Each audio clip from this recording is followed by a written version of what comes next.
Banyaknya brand-brand baru di dunia komponen PC rakitan membuat kita kadang ini bingung ya guys, mau beli brand yang seperti apa. Kadang harganya murah tapi mungkin after sales-nya nggak jelas, atau mungkin distributornya nggak jelas. Kalau rusak kita nggak bisa klaim atau berbagai masalah lain lah.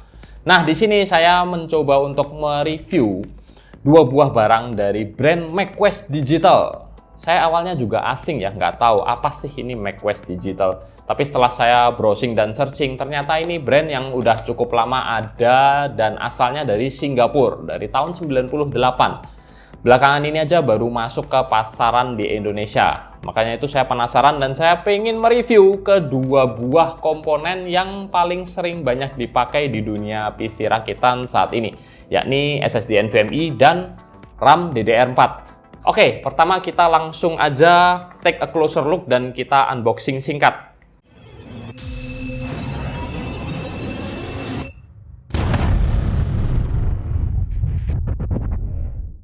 Pertama-tama kita akan lihat fisik RAM-nya dulu ya guys. Ini RAM dari brand MacQuest dengan seri atau tipenya namanya Merlin. 16 GB DDR4 3200 MHz, speed yang standar dan packingnya cuma sebuah blister pack seperti ini dengan segel model stiker.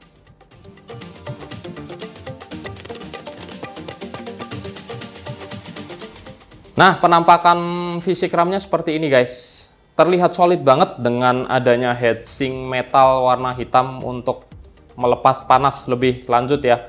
Dan ini juga ada label stiker spesifikasinya brand Merlin, brandnya MacQuest, tipenya Merlin.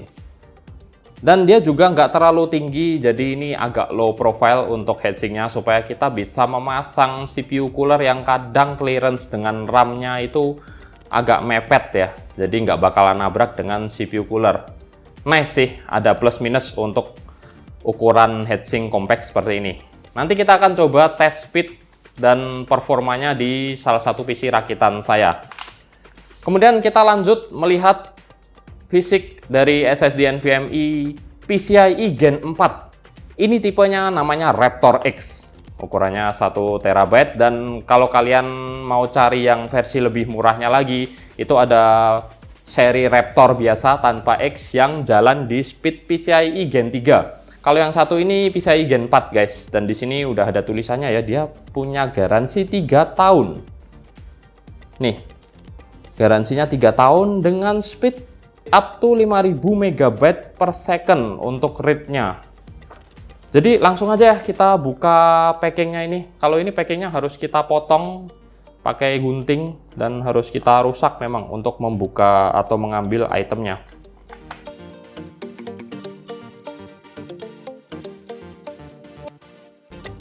Oke, dan unit SSD NVMe-nya seperti ini, dia tipe single sided ya, bagian belakangnya nggak ada IC-nya.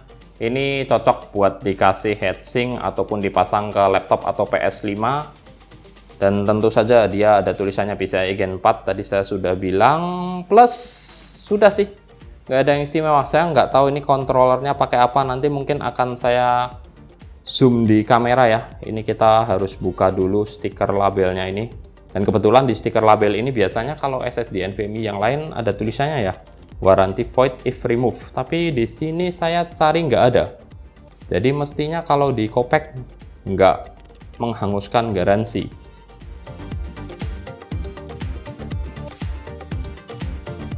Nah, ini setelah saya perhatikan lagi, dia memakai controller dari Silicon Motion guys. Ini ada logonya ya, SM2269 XTF yang banyak dipakai juga sih di beberapa SSD PCIe Gen 4 entry level dengan punya fitur host memory buffer HMB, dan kalau nggak salah sih prosesornya dual core ya. Oke, jadi mungkin gitu aja review secara fisik kedua item dari brand MacQuest Digital ini. Sekarang kita akan coba performanya di PC rakitan saya yang seadanya. Yuk, cus! Ini saya memakai basis Intel LGA 1200, Mobo Gigabyte H410M dengan Prosi Core i3 10100F. Pertama-tama tentu saja kita harus melepas RAM yang saya pakai saat ini, yakni Apacer Knox 16GB kit alias 8GB kali 2 keping. Dan untuk SSD NVMe yang saya pakai adalah tim MP33 256GB. Jadi kedua part yang saya pakai ini nantinya yang akan jadi pembanding juga saat tes guys. Tentu saja nanti untuk RAM saya hanya memakai satu keping Apacer Knox 8GB dengan spesifikasi speed yang sama. Kalau pakai dual channel nanti nggak fair ya. Sedangkan untuk SSD NVMe-nya, karena Mobo saya hanya support PCIe Gen 3, jadi kita lihat saja nanti perbedaan antar keduanya di speed Gen 3. Pertama kita lihat perbedaan kedua RAM. Di sini untuk setting standar auto, kedua RAM sama-sama cuma mendapatkan speed 2666 MHz. Speed yang wajar untuk platform Intel Gen 10. Tapi yang perlu digarisbawahi adalah di Merlin DDR4 ini timingnya agak lebih longgar, dengan beda yang cukup banyak ya. Di tabelnya, andai kita naikkan ke 3200 MHz DDR alias 1600 MHz, Apacer Knox terbaca di CL16 di 1,35 volt. Sedangkan Merlin ada di CL22 dengan 1,2 volt, sedikit lebih kecil. Dan di sini terbaca manufacturer keduanya sama-sama Samsung. Pertama kita coba jalankan SuperPi yang merupakan aplikasi benchmark kestabilan RAM. Di sini Apacer Knox mencatat angka yang sedikit lebih cepat. Bedanya sih tipis banget. Ya wajar karena memang ada beda timing antar keduanya. Kemudian kita lanjut coba menjalankan benchmark yang lebih ke performa proxy, W-Prime Benchmark. Dan di sini pun hasil speed test kedua RAM bisa dibilang setara guys, sama aja, beda angkanya hanya karena marginal error. Terakhir, AIDA 64 Memory Benchmark. Kalian bisa lihat sendiri beda speed antar kedua RAM di kolom teratas. Hebatnya guys, walaupun timing RAM Merlin ini lebih longgar, tapi speed yang terbaca di AIDA 64 ini baik untuk read, write, dan copy, semuanya lebih unggul dibandingkan Apacer Knox. Hanya di latensi aja ya, Apacer Knox yang lebih unggul, yang mana ya itu wajar karena memang timingnya lebih rapat. BTW ini hasil real test saya dan nggak ada manipulasi data ya. Kita lanjut ke pengetesan SSD NVMe antara tim MP33 dengan Raptor X 1TB di lane support PCIe Gen 3. Di sini saya memakai tentu saja Crystal Dismark.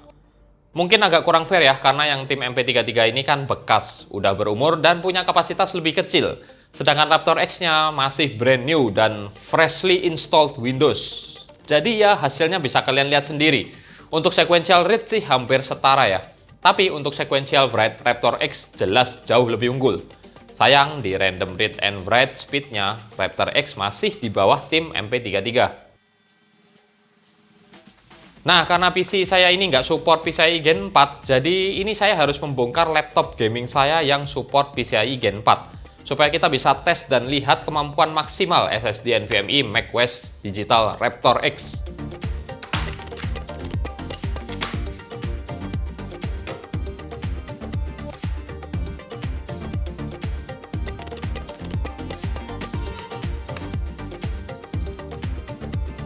Sebagai pembandingnya nanti adalah SSD NVMe yang saya pasang di laptop saya ini sendiri, yakni WD-SN740 512GB.